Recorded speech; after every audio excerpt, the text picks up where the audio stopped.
Mission vision কৰি কিমান টকা পইচা ওলাই পেলাই খাইছে এইটো সব প্ৰমাণ হিচাপে ওলাব।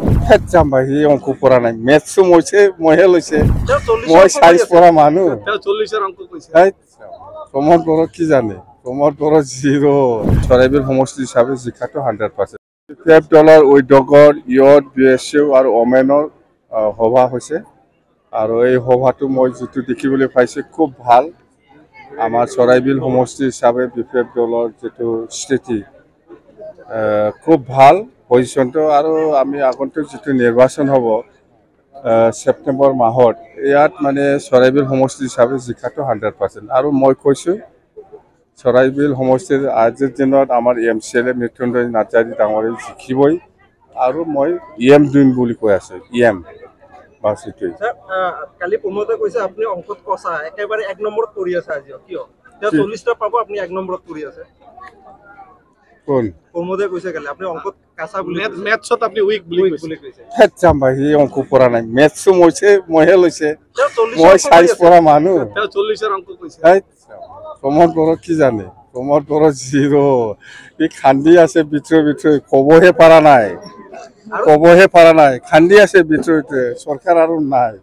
এইবিলাক খোৱাৰ কিবা মূল্য আছে নেকি? আৰু স্যাৰ এটা কথা কৈছে, তেওঁ এখন চাহ মেলৰ আয়োজন কৰিব। আপুনি 17 বছৰ কি কাম কৰিছে এইটো তালিকা লৈ যাব কৈছে, আৰু তেওঁ 4 বছৰ তালিকা আনিব। এই অসমৰ মুখ্যমন্ত্ৰী শ্ৰীযুত ডক্টৰ হিমন্ত বিশ্ব শৰ্মা ডাঙৰীয়া আহি আছে বুলি কৈছে, জুলাই মাহত আহিব বুলি মই শুনিছোঁ। CM ছাৰক হিচাপটো দিয়ক, সি আগত কি কাম কৰিছে কৰা নাই।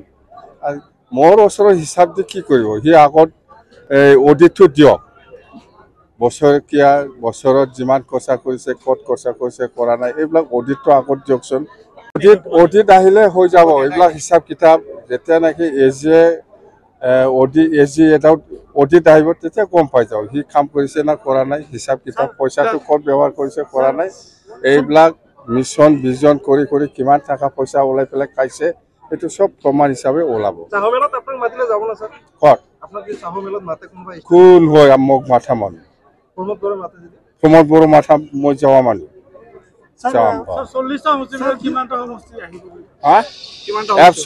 আগত আমি 17টা পাইছে, ইয়াতকে বেছি পাম।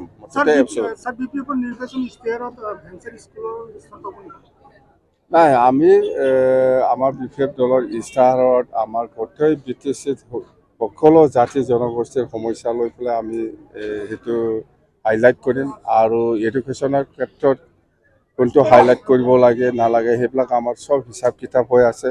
এগ্ৰিকালচাৰ ছেক্টৰত কোনটো হাইলাইট কৰিব লাগে, বা PWD ছেক্টৰত কোনটো হাইলাইট কৰিব লাগে, গোটেই ইটো ঠিক ঠাক কৰিবৰ কাৰণে আমাৰ এটা কমিটি বনোৱা হ'ল। মানে কি বুলি কয় এইটো, ইলেকশ্যন ইস্তাহাৰত কোনটো দিম কোনটো নিদিম, ডিপাৰ্টমেণ্টেল গোটেই ডিপাৰ্টমেণ্টটো সামৰি লৈ পেলাই একটা ভাল ইস্তাহাৰ ওলাব আমাৰ।